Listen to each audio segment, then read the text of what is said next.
বিসমিল্লাহির আমি মোহাম্মদ মামুন 34 নম্বর ward councillor. এলাকার নিরাপত্তার স্বার্থে কি কি করছেন? আমি তো এলাকা লেন বাই লেন কিছু স্বেচ্ছাসেবী কমিটি করে দিছি, মসজিদে মসজিদে মাইকিং করে দিছি। আমি নিজে মাইকিং করছি ব্যবসায়ীদের দোকানপাট খোলার জন্য। কোনো সমস্যা নেই, কেউ ক্ষতি করবে না, আমি থাকবো সর্বক্ষণিক। এর মধ্যে আমার ওয়ার্ডে আপনি ঘুরে দেখবেন, হয়তো কোনো ভাঙচুরের ঘটনা ঘটে নাই, ইনশাল্লাহ কোনো তালার ঘটনা ঘটে নাই। আমি এগুলি প্রতিহত করতেছি। দল মানুষ করতে পারে, কিন্তু ফ্যামিলি তো আলাদা জিনিস। আমার পাশের ওয়ার্ডে অনেকগুলি ঘটনা ঘটছে, আমি ওইটা নিয়েও কিন্তু আমি বক্তব্য দিয়ে আসছি। আমার পাশের ওয়ার্ড যে কেউ কেউ বাড়ি ঘরে তালা মারবো না, কেউ কেউ ব্যবসা প্রতিষ্ঠানে তালা মারবো না, ব্যবসা সব কিছু যাতে স্বাভাবিক থাকে। কারণ এটা আমাদের ছাত্র জনতারা বুকের তাজা রক্ত ঢেলে কিন্তু আজকে আরেকবার দেশ স্বাধীন করেছে। এটার ধারাবাহিকতা কিন্তু আমাদের ধরে রাখতে হবে। এটা ধারাবাহিকতা যদি নষ্ট হয়ে যায়, দেশ কিন্তু থাকবে না। আপনার এলাকায় অনেকগুলো ব্যবসা প্রতিষ্ঠান আছে ও দোকানপাট আছে, হ্যাঁ, এইগুলো কিভাবে ব্যবস্থা করছেন? ব্যবসা প্রতিষ্ঠান আছে, মার্কেট আছে। দেখবেন ওই অল্প কিছুদিন আগের ঘটনা, এই মনে 3-4 দিন আগের ঘটনা, ওই যে সিটি প্লাজা একটা মার্কেট আছে, ওইখানে আন্ডারগ্রাউন্ড পার্কিং দেওয়া লিজ। কিছু অসাধু ব্যবসায়ী এরা কি করছে, ওই জায়গাটার মধ্যে দোকানপাট করার জন্য সিমেন্ট বালু সব আনছে। সিমেন্ট বালু সবাই না কাজ করতেছিল, পরে আমি শুনে গেছি। যাওয়ার পরে ওই যে আরেকটা চ্যানেলও কিন্তু রিলিজ করছে। হ্যাঁ, পরে আমি যাই ওইটা বন্ধ করছি। এখন কিছু লোক আছে লুটেরা, চাঁদাবাজ বা দখলবাজ, এরা কিন্তু কোনো দল করে না।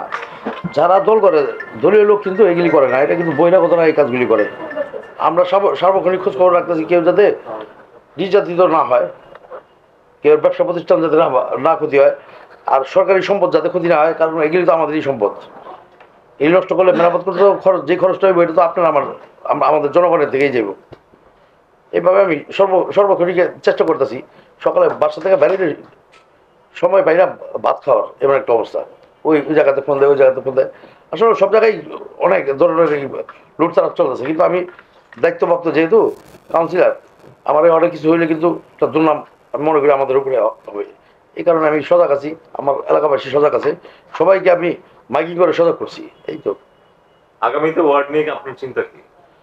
আগামীতে ওয়ার্ড নিয়ে চিন্তা, আমাদের ওয়ার্ডে অনেকগুলি কাজ যেমন বাকি আছে। মাদকের কিছু সমস্যা ছিল, অনেকাংশ কমছে, এগুলি বন্ধ করা।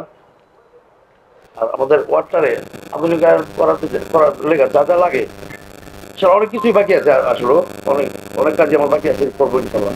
হ্যাঁ, ডাকাত, এই যে ডাকাত দেখা যে একটু ইদানিং দেখতেছি একটা ডাকাত হিউমার, এটা আমার এই বিষয়টা বিশ্বাস হয় না। কারণটা কি, ঢাকা সব কিন্তু সিসি ক্যামেরা আওতায়।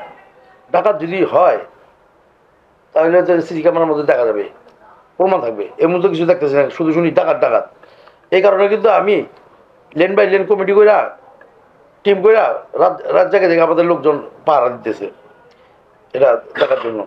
সার্বজনীন সবাই কষ্ট করতেছে, আমার এলাকাবাসী। তারপর আমি আমার এলাকাবাসীকে বলবো একটু সজাগ থাকতে।